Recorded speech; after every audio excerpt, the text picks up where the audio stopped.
उदयपुर में कन्हैयालाल के कत्ल के आरोपी का बीजेपी कनेक्शन होने का दावा करने वाली कांग्रेस और दूसरे विपक्षी दलों ने अब जम्मू के रियासी में दबोचे गए लश्कर के आतंकी तालिब हुसैन को बीजेपी का नेता बताते हुए हल्ला बोल रखा है।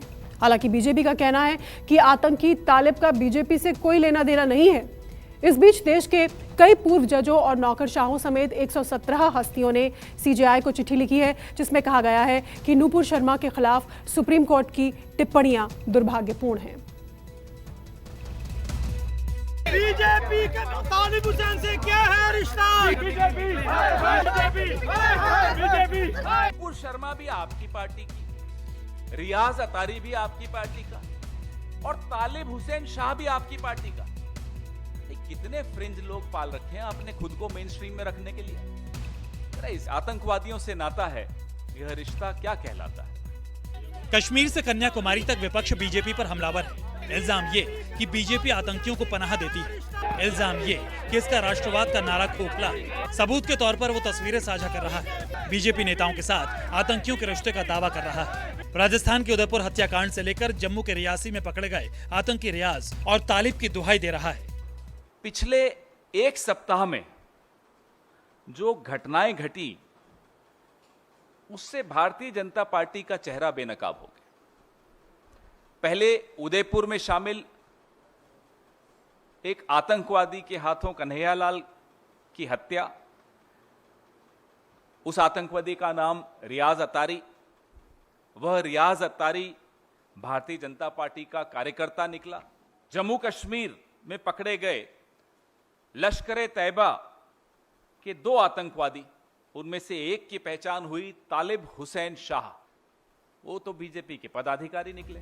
दरअसल रविवार को जम्मू के रियासी में गांव वालों ने बहादुरी दिखाते हुए राजौरी जिले में आईईडी विस्फोट मामले के फरार आरोपी को दबोचा था, तो साथ ही लश्कर तैयबा के 2 खूंखार आतंकवादियों को भी पकड़कर पुलिस के हवाले कर दिया था। दोनों आतंकियों की पहचान राजौरी के तालिब हुसैन और पुलवामा के फैजल अहमद डार के रूप में हुई थी। पकड़े गए आतंकियों के पास से 2 AK-47 राइफल, 7 ग्रेनेड, 1 पिस्टल और भारी मात्रा में गोला बारूद बरामद हुआ था। हम वहाँ पे पहुँचे तो हमने खिड़की से देखा, ये सारे सोए थे, सारे सो के थे ये। तो उसके बाद फिर जाके हमने फिर बाहर रह गए हम बारिश में, बारिश बहुत हो रही थी ज़्यादा सर। वो सोए, उन्होंने आराम किया, हम जाके रहे। फिर जाके जब रोशनी आई तो उस टाइम हमने फिर उनके बैग जो थे वो हमने देख लिए। उस टाइम रोशनी थी, लाइट थी, तो वो बैग निकाले एक भाई ने बाहर, उसका नाम है शबीर अहमद। तो उसके बाद फिर मैं गया तो वो पीछे उठ गया नींद से जब वो उठा उसने सीधी छलांग लगाई इधर, मैं गिरा पीछे दरवाजे के साथ। पीछे से था सर दूसरा भाई का लड़का, उसने उसको फिर थोड़ा रोक लिया। फिर रस्सी भी उधरी थी सर भैंस की, उसके साथ जल्दी में पलेटा सर। वो भागने वाला था, लेकिन हाँ हमने बहुत से रखा वो बांध के सही।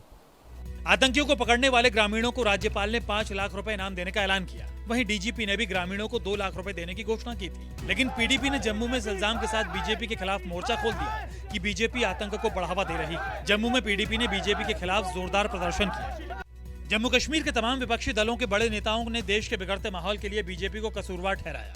जो उदयपुर में जिसने कत्ल किया, बेईमाना कत्ल किया, शायद उसका नाम रियाज है, वो किससे मुंसलिक है? बीजेपी के साथ है। बीजेपी का वो फोटो देखी होगी आपने उसकी, बीजेपी के बड़े बड़े लीडरों के साथ। इसी तरह जो अभी यहाँ तालिब हुसैन पकड़ा गया, LET का मिलिटेंट है, वो बीजेपी की IT सेल का इंचार्ज है।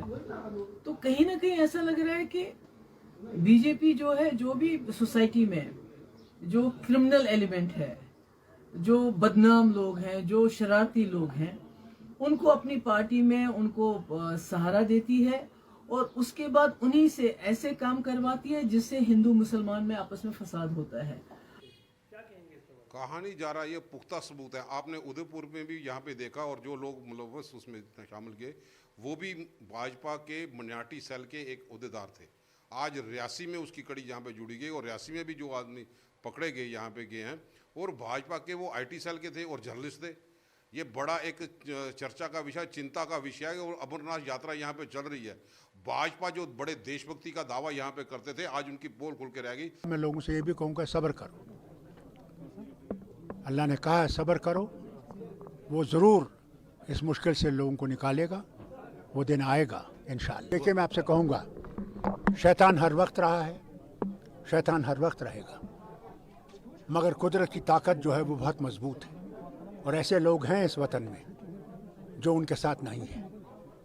यहाँ शैतान बहुत कम है, अल्लाह के बंदे बहुत हैं, और मुझे उम्मीद है कि वो शैतान को बाहर निकाल दें। जानकारी के मुताबिक पकड़े गए आतंकियों में से एक तालिब हुसैन बीजेपी का नेता है और वो जम्मू प्रांत में अल्पसंख्यक मोर्चे का आईटी और सोशल मीडिया सेल प्रभारी भी रह चुका है। लेकिन बीजेपी का दावा है कि आतंकी तालिब कभी भी बीजेपी का सक्रिय सदस्य नहीं था।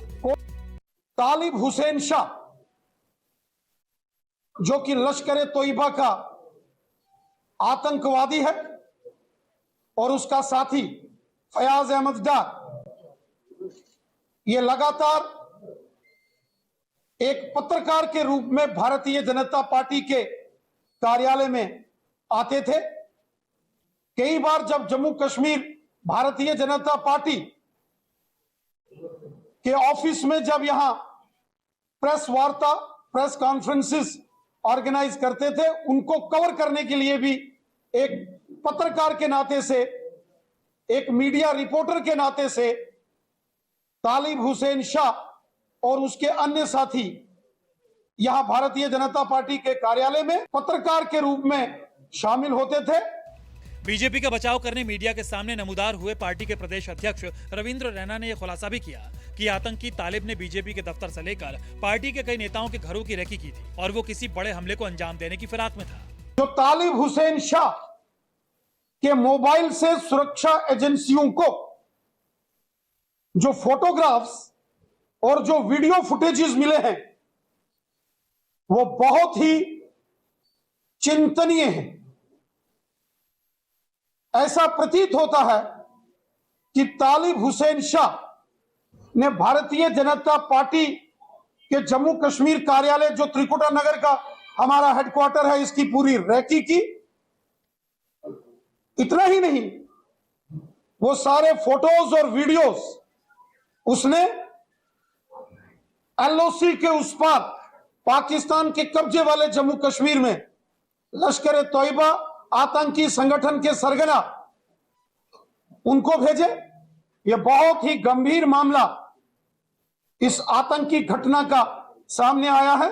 बीजेपी सफाई पर सफाई दे रही है, लेकिन कांग्रेस इस मुद्दे को हाथ से फिसलने देने को तैयार नहीं है। दिल्ली के लुटियन जोन में जगह जगह यूथ कांग्रेस के पोस्टर बैनर में बीजेपी पर आतंकियों से रिश्ते पर सवाल दागे जा रहे हैं। पोस्टर बैनर के जरिए ये सवाल पूछा जा रहा है कि ये बीजेपी का राष्ट्रवाद है या आतंकवाद। 2017 में मध्य प्रदेश की वो घटना आप सबने कवर की थी, हम सबने डिबेट्स में भी भाग लिया था, जिसमें एटीएस की टीम ने अवैध टेलीफोन एक्सचेंज का पर्दाफाश करते हुए आईएसआई के 11 संदिग्धों को गिरफ्तार किया। इनमें एक भारतीय जनता पार्टी की आईटी सेल 2 साल बाद 2019 में बजरंग दल के एक नेता मध्य प्रदेश में बलराम सिंह, इनकी गिरफ्तारी हुई टेरर फंडिंग के आरोप। पैगंबर पर बीजेपी नेता नुपुर शर्मा के विवादित टिप्पणी ने देश भर में हिंसा का तूफान खड़ा कर दिया है। हाल ही में सुप्रीम कोर्ट के 2 जजों की बेंच ने भी शर्मा की याचिका पर सुनवाई के दौरान नुपुर शर्मा के खिलाफ तल्ख टिप्पणियां की थी। नमस्कार, मैं हूं मानक गुप्ता। अगर आपको हमारा ये वीडियो पसंद आया हो तो इसे लाइक और शेयर जरूर करें, और हाँ, हमें सब्सक्राइब और फॉलो करना ना भूलें ताकि आप देश और दुनिया की कोई खबर मिस ना करें। तो जुड़े रहिए हमारे साथ और देखते रहिए न्यूज़ 24।